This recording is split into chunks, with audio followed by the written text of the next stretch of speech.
Quand on se penche sur l'histoire des grandes figures de l'humanité, on remarque qu'il y a des naissances qui ont marqué une époque. Il y en a d'autres qui ont marqué une génération. Et puis, il y a la naissance dont on va parler aujourd'hui. C'est une naissance que beaucoup de gens espéraient, que les puissants redoutaient, et dont beaucoup doutaient et doutent encore aujourd'hui. C'est une naissance secrète, extraordinaire, dont peu de gens ont entendu parler à l'époque et qu'on va découvrir ensemble dans cet épisode. Bienvenue dans le podcast 313, je suis Saïd K et je vais vous raconter la merveilleuse histoire de la naissance de l'imam Mahdi.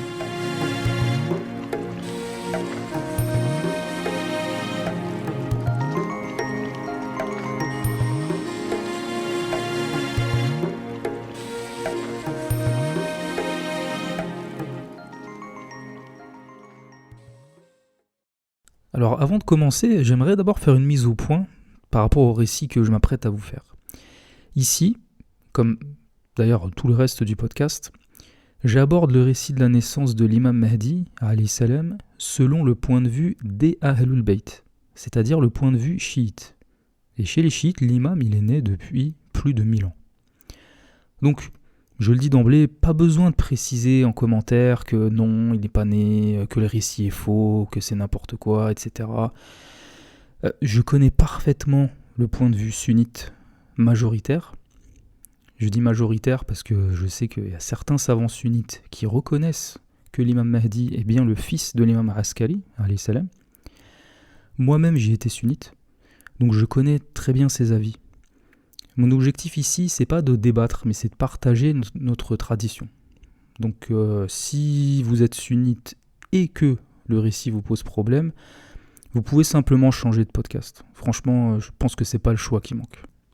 Alors d'abord, dans quel livre on peut trouver ce récit ? Principalement dans le livre Kamal-ud-Din wa Tamam un-Ni'ma du Cheikh Sadouk. Le même ouvrage qui d'ailleurs contient le récit du mariage de Sayyida Narjis, alayhi salam, la mère de l'imam. On retrouve aussi ce récit de la naissance dans le Kitab al-Ghaiba de Cheikh Toussi, mais aussi dans le Bihar Anwar, la grande encyclopédie du hadith du Cheikh Majlisi, tomes 51 à 53. C'est ce qui constitue le Kitab al-Ghaiba, donc les tomes entièrement consacrés à l'imam Mahdi, alayhi salam. Donc ce récit que je vais vous partager, il est basé essentiellement sur deux hadiths qui sont rapportés par Sayyida Hakima, la fille de l'imam Jawad, et la tante de l'imam Askari, donc la grande tante, si vous voulez, de l'imam Mahdi. Ces deux récits, ces deux hadiths, ils se complètent, mais ils présentent parfois des différences. Donc je vais d'abord présenter le récit principal, le premier hadith, et ensuite je vais évoquer les variantes du second récit, pour avoir une vision la plus complète possible.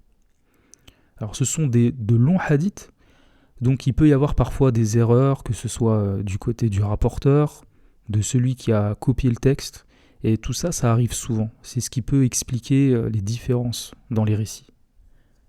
Maintenant, on va poser un peu le contexte de la naissance de l'imam Mahdi, alayhi salam.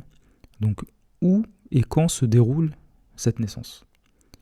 Notre récit, il se déroule dans la ville de Samarra, en Irak, qui est la capitale à l'époque de l'Empire abbasside, et on est en l'an 255 de l'Hégire, au mois de Sha'ban. Et le récit se déroule à la suite du mariage de l'imam Askari, alayhi salam, donc le 11e imam, et de Sayyida Narjis. Sayyida Narjis, c'était une princesse byzantine, romaine, descendante de Shamoun, le successeur du prophète Isa, alayhi salam, et elle avait été capturée par l'armée musulmane et réduite en esclavage, puis achetée par un compagnon de l'imam Mahdi, alayhi salam, pour épouser son fils, l'imam Askari.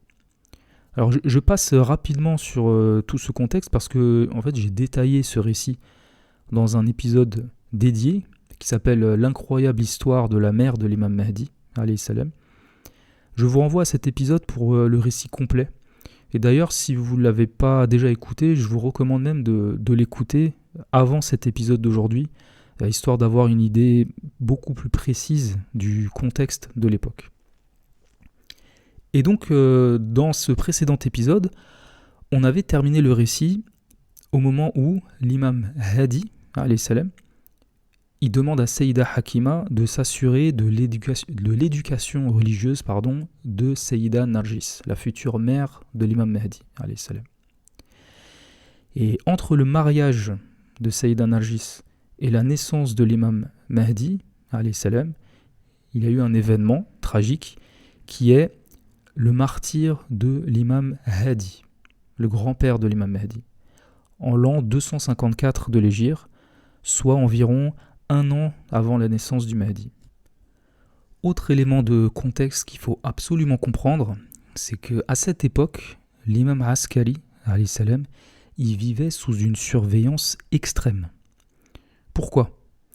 Parce qu'en fait, les Abbasides, la dynastie des Abbasides qui était au pouvoir, elle entendait et elle connaissait très bien les hadiths des Ahlul Bayt alayhim salam sur la venue du 12e imam qui viendrait rétablir la justice sur terre. Et donc ils étaient paniqués, terrifiés à l'idée de sa venue, parce que sa venue, elle signifierait la fin de leur règne. Donc ils ont renforcé l'isolement et la surveillance de l'imam. Je vous donne quelques exemples un peu pour comprendre cette atmosphère de terreur qui régnait à cette époque. L'imam Askari, alayhi salam, comme un grand nombre d'imams d'ailleurs, il a été emprisonné une fois. Et dans la prison dans laquelle il était, il y avait des espions qui étaient infiltrés en tant que partisans. On s'était aussi assuré qu'il y ait une rotation des gardes tous les 5 jours. Et pourquoi ? C'était pour éviter que les gardes ils s'attachent à l'imam, ils prennent parti à l'imam. Ça aussi, c'est quelque chose qui arrivait souvent. On envoyait un garde qui était connu pour être dur, sans cœur, et puis quelques jours plus tard, il finissait par être un partisan acharné, disons, de l'imam, et il devenait pieux, et puis il se mettait à prier et à s'attacher à l'imam. Donc pour éviter ça, ils organisaient des rotations. Donc il y avait vraiment un climat de terreur. Les chiites, par exemple, les partisans, ils devaient guetter de loin les sorties de l'imam. Parfois, ils devaient communiquer que par code. Parfois, ne même pas lui faire signe avec les yeux. C'est rapporté dans certains textes. Ne même pas le regarder quand l'imam apparaissait en public. Parce qu'il y avait un risque mortel de montrer sa loyauté. Et les femmes de sa maison étaient particulièrement surveillées, puisque les califes s'attendaient à la naissance du Mahdi, et du coup, il leur arrivait d'envoyer des sages-femmes qui entraient à l'improviste chez l'imam pour vérifier si sa femme était enceinte. D'ailleurs, c'est aussi pourquoi la mère de l'imam, Sayyida Narjis, elle porte plusieurs noms. On la connaît sous le nom de Narjis, on a aussi Rayhana, Saqil, Sausen, et tout ça c'est pour brouiller les pistes. Alors pourquoi j'insiste sur ça, sur ce climat de terreur ? C'est pour comprendre que la naissance de l'imam Mahdi, alayhi salam, elle est placée sous le signe du secret pour protéger l'imam. Et ce secret, il est dû à cette atmosphère de pression extrême. Maintenant, on va passer au récit de la naissance. C'est Sayyida Hakima, alayhi salam, qui nous le rapporte. Elle dit qu'un jour, Abu Mohammed, c'est le surnom de l'imam Askari, il l'a fait appeler et il lui dit « Ô ma tante, reste chez nous ce soir de mi-Sha'ban, puisque Allah le Très-Haut fera apparaître sa preuve. » C'était la nuit du 15 de Sha'ban. Alors Hakima elle lui demande qui est sa mère, et l'imam répond « Narjis ». Hakima elle s'étonne parce qu'elle a constaté aucun signe de grossesse chez Sayyida Narjis. Mais l'imam, il lui confirme ce qu'il vient de lui dire, qu'il y aura bien une naissance cette nuit. Alors, Hakima se rend voir Sayyida Narjis, et elle lui rapporte la nouvelle. Puis vient le soir. Hakima, elle rompt son jeûne, elle fait la prière de l'Aïcha, et puis elle s'allonge pour se reposer. Au milieu de la nuit environ, elle se lève pour prier, puis elle se recouche en voyant que Narjis dort encore. Et cette attente, elle l'inquiète, elle l'empêche de dormir. Un peu plus tard, elle voit Sayyida Narjis qui se lève à son tour pour prier et puis se recoucher. Sayyida Hakima, elle va se lever une deuxième fois. Cette fois-ci, elle va sortir pour voir l'aube dans le ciel. C'est vraiment le tout début de l'aube, on est encore dans la nuit. Et en voyant l'aube, Hakima elle commence à douter des paroles de l'imam Askari, alayhi salam. Elle se dit que finalement, il n'y aura peut-être pas de naissance cette nuit. Et à ce moment précis, elle entend la voix de l'imam Askari, alayhi salam, qui vient d'une autre pièce. Et il lui crie « Ne sois pas pressée, ma tante, l'heure est proche. » L'heure, c'est-à-dire l'heure de la naissance. Alors Hakima, rassurée, elle s'assoit et elle récite le Coran. Elle récite les sourates Sajda et Yassine. Sourate Sajda, d'ailleurs, qu'il est conseillé de lire la nuit du vendredi. Et or, dans le récit, on est, comme je l'ai dit, le 15 Sha'ban, mais c'est une nuit du vendredi. Et là, tout d'un coup, Sayyida Narjis se lève en sursaut et elle est inquiète. Alors Hakima se précipite vers elle et elle lui demande si elle sent quelque chose. Et Narjis lui dit que oui, elle sent quelque chose. Alors Hakima la rassure et elle lui dit de se préparer à l'accouchement. Et soudain, Sayyida Narjis et Hakima sont prises d'un accès de faiblesse. Et Hakima, elle s'évanouit. Elle raconte avoir été réveillée par l'appel de son maître, c'est-à-dire l'imam Mahdi, alayhi salam lui-même, qui est né. Elle se lève, elle va retirer le tissu qui couvrait Sayyida Narjis et elle découvre l'imam en prosternation. Hakima prend le bébé et elle remarque qu'il est complètement propre, complètement pur. Il n'a ni sang, ni autre liquide sur lui, comme c'est le cas pour tous les autres nouveau-nés. L'imam Askari, alayhi salam, il appelle Hakima et lui demande de lui ramener son fils. Il prend alors le bébé, il le place sur lui et il met sa langue dans la bouche du nourrisson. Et puis, il passe ses mains sur ses yeux, ses oreilles, ses articulations. Le fait qu'il mette sa langue dans sa bouche, ici, on a un rituel qui a une dimension initiatique. C'est peut-être une forme de transmission de connaissances. On a des textes qui disent que le prophète, sallallahu alayhi wa ali, il a fait la même chose avec l'imam Hussein, alayhi salam, quand il était bébé. On a aussi d'autres textes qui rapportent cette pratique. Donc l'imam Askari, après avoir fait ça, il lui dit à son fils, « Parle mon fils ». Et alors l'imam Mahdi, alayhi salam, bébé, il se met à parler. Il récite la shahada, il prie sur les imams, alayhi salam, un à un, jusqu'à s'arrêter à son père. Puis l'imam Askari, alayhi salam, il redonne le bébé à Hakima, il lui demande de le ramener à sa mère pour qu'il la salue. Ou de l'allaiter aussi, dans la deuxième version du récit, il lui demande de l'allaiter. Et de lui ramener ensuite. Et puis l'imam Askari, alayhi salam, il va demander ensuite à Hakima de revenir voir l'enfant au 7e jour après la naissance. Alors Hakima, elle retourne dès le lendemain matin chez l'imam Askari pour le saluer.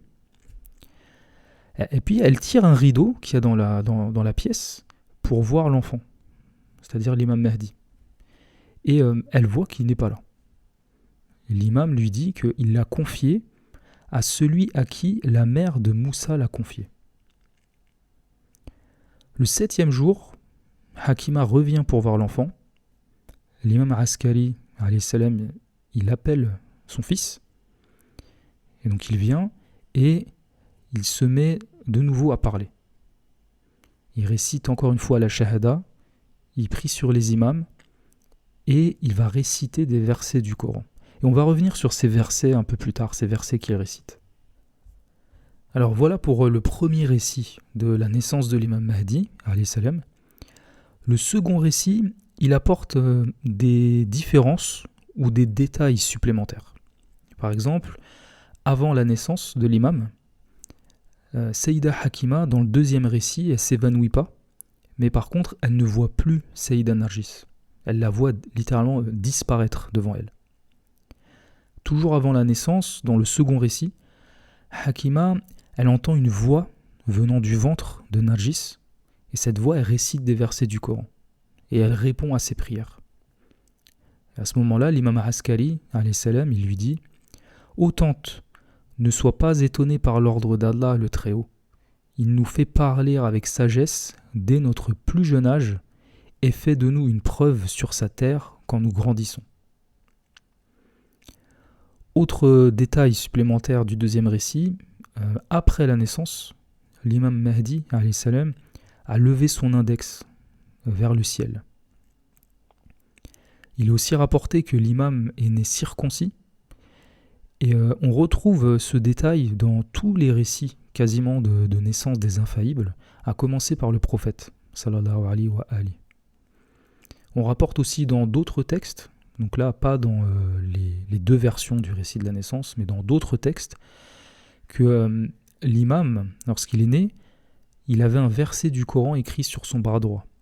C'est un verset de la sourate Al-Isra, la sourate 17. Et le verset c'est « La vérité est venue et l'erreur a disparu, car l'erreur est destinée à disparaître. » Dans la deuxième version, deuxième récit, on en apprend aussi plus sur celui à qui a été confié le bébé. Sayyida Hakima rapporte que elle a vu un oiseau planer au-dessus du bébé. Et l'imam Askari, alayhi salam, il confie le bébé à cet oiseau et il lui dit de ramener l'enfant tous les 40 jours. Et quand Hakima demande quel est cet oiseau, l'imam répond que c'est le Ruh al-Qudus, l'Esprit Saint. Alors l'Esprit Saint, c'est pas l'ange Jibril, alayhi salam, comme on peut l'entendre parfois. En fait, c'est même pas un ange. Le Ruh al-Qudus, c'est une créature qui est plus grandiose que les anges. C'est une créature qui aide, qui assiste, éduque les Ahlul Bayt alayhi salam.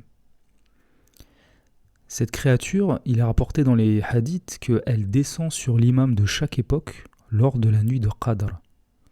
D'ailleurs, dans la sourate Qadr, qui parle de cette nuit du mois de Ramadan, Allah il dit « Tanazzalul malaikatu war-ruhu fiha » Les anges ainsi que l'esprit descendent durant celle-ci, durant la nuit de Qadr.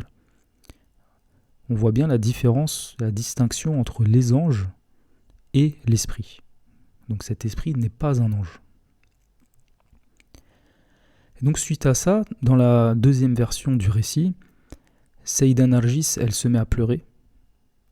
Et l'imam la rassure, il lui dit « Ne pleure pas, car l'allaitement ne lui est permis que de ton sein. Il te sera rendu comme Moïse a été rendu à sa mère. » Notez bien cette référence constante au prophète Moussa, alayhi salam. Hakima, elle rapporte ensuite qu'elle voyait l'imam Mahdi enfant tous les 40 jours, jusqu'à peu avant, le martyre de son père, donc pendant environ 5 ans. Et à ce moment-là, juste avant le martyre de son père, c'était déjà un homme. Il avait grandi beaucoup plus rapidement que la normale, comme c'est souvent mentionné dans les textes pour les enfants prophètes et imams. Et Hakima, d'ailleurs, elle ne l'a pas reconnu. Alors l'imam Askari, alayhi salam, il lui a dit « C'est le fils de Narjis, mon successeur. Dans peu de temps, vous me perdrez, alors écoute-le et obéis-lui. » Revenons maintenant au premier récit, à la toute fin. Je vous ai dit que l'imam Mahdi, alayhi salam, avait récité des versets du Coran, mais je ne vous ai pas dit c'était lesquels. Alors voici les versets, c'est les versets numéros 5 et 6 de la sourate Al-Qasas 28. Allah dit « Mais nous voulions favoriser ceux qui avaient été faibles sur terre et en faire des imams, a'imma, le mot est au pluriel, en faire des imams et en faire les héritiers et les établir puissamment sur terre et faire voir à Pharaon, à Haman et à leurs soldats ce dont ils redoutaient. » Si on regarde dans la sourate Al-Qasas, on voit que ce verset il s'inscrit dans l'histoire du prophète Moussa, alayhi salam. C'est-à-dire qu'Allah, par la naissance de Moussa, il a voulu favoriser les Béni Israël qui avaient été affaiblis sur terre par l'esclavage. Il voulait leur donner la victoire sur Pharaon. Et tout au long du récit de la naissance de l'imam Mahdi, alayhi salam, il y a ce parallèle constant qui est fait entre la naissance de l'imam et celle de Moussa. Donc, on peut se dire que l'imam Mahdi, alayhi salam, il a récité ces versets, pour confirmer ce parallèle entre deux naissances qui apportent la justice et la victoire des croyants sur les tyrans de leur époque. Que ce soit Pharaon à l'époque ou les Abbassides à l'époque de l'imam Mahdi, alayhi salam. Mais ce n'est pas qu'un simple parallèle. L'imam n'a pas récité ce verset que pour faire référence à Moussa. En fait, ce verset fait aussi référence à l'imam Mahdi et à tous les imams. Comment ? Parce que, comme on l'a déjà dit plusieurs fois dans plusieurs épisodes précédents, le Coran a deux dimensions. Il a une dimension extérieure et exotérique, zahir, et il a une dimension intérieure, ésotérique, batin. Ici, le sens extérieur, c'est-à-dire le sens littéral du verset, il fait référence à Moussa. Mais le sens intérieur, le sens ésotérique, le ta'wil, il fait référence aux imams d'Ahlul Bayt, alayhimus salam. D'ailleurs, quand on regarde dans ce verset, on voit qu'il utilise littéralement le mot a'imma, qui est imam au pluriel. Écoutez ce hadith qu'on peut trouver dans le livre Al-Kafi. L'imam Sadiq, alayhi salam, rapporte qu'un jour, le prophète Mohammed, sallallahu alayhi wa ali, a regardé Ali, Hassan et Hussein et a pleuré. Puis il leur a dit « Vous êtes les opprimés après moi ». Le compagnon qui était avec l'imam Sadiq, qui a entendu ce hadith, il lui a demandé la signification de cette parole. « Vous êtes les opprimés après moi ». Et l'imam a répondu « Cela signifie « Vous êtes les imams après moi ». En vérité, Allah puissant et majestueux a dit, et ensuite l'imam Sadiq, il récite le verset de la sourate Al-Qasas, le même verset récité par l'imam Mahdi.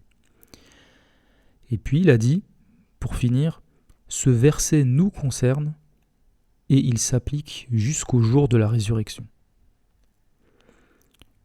Première interprétation. Autre interprétation, cette fois-ci c'est de Abu Ja'far, l'imam Baqir, alayhi salam. Il a regardé un jour son fils, donc l'imam Sadiq, et il a dit à un compagnon qui était avec lui, « Vois-tu celui-ci ? Il fait partie de ceux dont Allah puissant et majestueux a dit, et il a récité le même verset. » Donc ce verset, quand on le lit, on voit qu'il parle du prophète Moussa, mais les Ahlul Bayt nous apprennent qu'il parle d'eux-mêmes. Pourquoi ? Est-ce qu'on a une contradiction ici ? Ben non.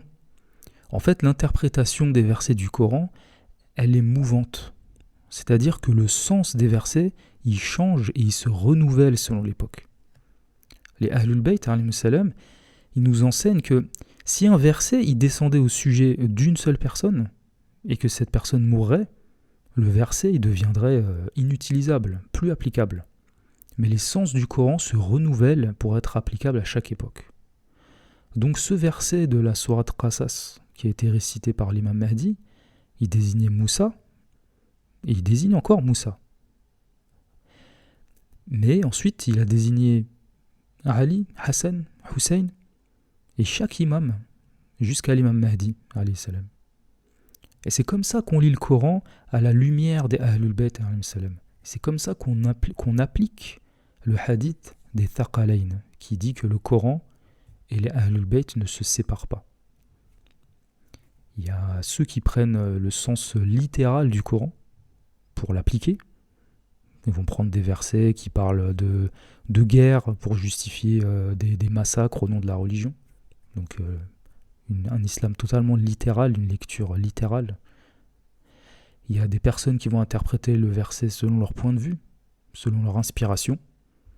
Et puis, il y a ceux qui vont prendre les interprétations des enracinés dans la science, les Ahlul Bayt. Et au final, on se rend compte que toutes les divergences et toutes les branches de l'islam, elles ont pour cause l'interprétation du Coran. Dernier point sur ce verset récité par l'imam Mahdi. Allah il dit que à la fin il veut les affaiblit sur terre, il veut en faire des imams, il veut en faire des héritiers. C'est le mot warithin en arabe. Cette notion d'héritier, on va la retrouver dans un autre verset du Coran. Cette fois-ci dans la sourate Al-Anbiya, où Allah dit « Et nous avons certes écrit dans le Zabour c'est le livre descendu sur Daoud, après l'avoir mentionné dans le rappel, que la terre sera héritée par mes serviteurs vertueux. » Ici, les serviteurs vertueux, selon les Ahlul Bayt, ce sont les imams. Et dans d'autres textes, il s'agit spécifiquement de l'imam Mahdi et de ses compagnons. Donc voilà pour cette parenthèse sur l'interprétation du Coran. C'était pour vous éclairer sur ces versets qui ont été récités par l'imam Mahdi, alayhi salam, dès sa naissance. J'ai dit un peu plus tôt dans cet épisode que la naissance de l'imam Mahdi, alayhi salam, était placée sous le sceau du secret, à cause de la surveillance étroite des Abbasides. On retrouve ce phénomène dans l'histoire de plusieurs prophètes. Moussa, bien sûr, on en a beaucoup parlé, mais aussi Ibrahim, alayhi salam, dont la mère ne présentait aucun signe de grossesse jusqu'au terme. Cette atmosphère de secret, elle explique aussi les doutes sur la naissance de l'imam Mahdi chez une partie des chiites de l'époque et chez la majorité des musulmans aujourd'hui. Certains chiites, par exemple, vont rejeter les hadiths sur la naissance de l'imam, mais ils vont quand même croire que cette naissance a eu lieu. Seulement, ils vont baser leur croyance sur des preuves rationnelles plutôt que sur des récits. En fait, à l'époque, la naissance de l'imam Mahdi, elle n'était connue que des proches compagnons de l'imam Askari. Elle n'était pas connue du commun des croyants. Et les Ahlul Bayt, ils nous ont informés de ce doute sur la naissance du Mahdi à travers de très nombreuses paroles. Dans cette époque de confusion qui a eu lieu parmi les chiites, en particulier après la mort de l'imam Askari, à partir du moment où les gens ont voulu chercher qui était l'imam après lui. Alors cette naissance peut nous paraître miraculeuse à travers les détails extraordinaires qu'on peut y voir, mais en réalité, à l'échelle des prophètes et des imams, c'est quelque chose de normal. Toutes leurs naissances sont entourées de mystères, d'interventions surnaturelles, entre guillemets, d'événements liés à l'invisible. En fait, c'est surnaturel pour nous. J'ai déjà parlé des naissances de Moussa et de Ibrahim, alayhim assalam, mais pensez à Amina, la mère du prophète, sallallahu alayhi wa ali, qui a vécu des phénomènes extraordinaires pendant sa grossesse. Pensez à l'imam Ali, alayhi salam, qui est né dans la Kaaba, qui s'est ouverte pour sa mère. Pensez aussi à Khadija, qui a été assistée par Maryam, Asiya, les femmes du paradis, lors de la naissance de Fatima Zahra, alayhi salam. En fait, les Ahlul Bayt, ils ont une nature spéciale. Ils vivent avec le visible et l'invisible de la même manière. Quelques derniers détails sur le récit de la naissance, pour clôturer cet épisode. L'imam Askari, alayhi salam, a offert un repas de aqiqa, de baptême, pour la naissance de son fils. Évidemment pas chez lui à cause de la surveillance, mais pour les chiites. Et à partir de ce moment-là, très peu de personnes finalement ont vu l'imam Mahdi alayhi salam jusqu'à la mort de son père. On parlera de l'enfance de l'imam dans un autre épisode, et de la mort de son père aussi. Et enfin, je terminerai par cette information magnifique rapportée par l'imam Sadiq alayhi salam. Je vous cite: « La nuit au cours de laquelle le Qa'im est né, aucun enfant n'est né sans être un croyant. Et même s'il naissait en terre de shirk, c'est-à-dire en terre non musulmane, Allah le guiderait vers la foi par la bénédiction de l'imam. » Donc tous les enfants nés cette nuit bénie du 15 Sha'ban de l'an 255 de l'Hégire étaient des croyants. Et c'est une des bénédictions infinies de la naissance de l'imam de notre époque.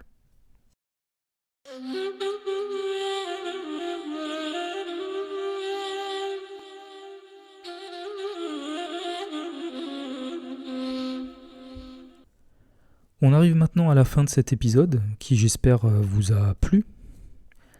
Cette naissance de notre imam, on l'a vu, elle a été placée sous le signe de la protection divine. Il s'agit de l'accomplissement d'un plan divin qui va nous mener au retour de l'imam Mahdi, alayhi salam. En plus de tous les aspects magnifiques et extraordinaires de ce récit, on voit encore une fois que les moments les plus décisifs de l'histoire, ils se déroulent souvent en secret, loin des regards du monde. Il y a l'aspect visible des choses, mais il y a l'aspect invisible, les coulisses des événements. Et il se passe souvent beaucoup plus de choses en coulisses qu'en public. Et c'est aussi le cas aujourd'hui à notre époque. Voilà, si cet épisode vous a plu, n'hésitez pas à laisser une note, un like, un commentaire sur vos plateformes d'écoute, que ce soit YouTube, Spotify, Apple Podcast. Merci d'ailleurs à ceux qui l'ont déjà fait. Chaque like, commentaire ou note permet de soutenir le podcast et aussi de le faire découvrir à d'autres personnes qui pourraient être intéressées par ces sujets. Vous pouvez aussi me suivre sur Instagram pour ne rien rater des prochains épisodes. Vous avez le lien en description. Je vous remercie de m'avoir écouté et je vous dis à très bientôt pour un nouvel épisode du podcast 313.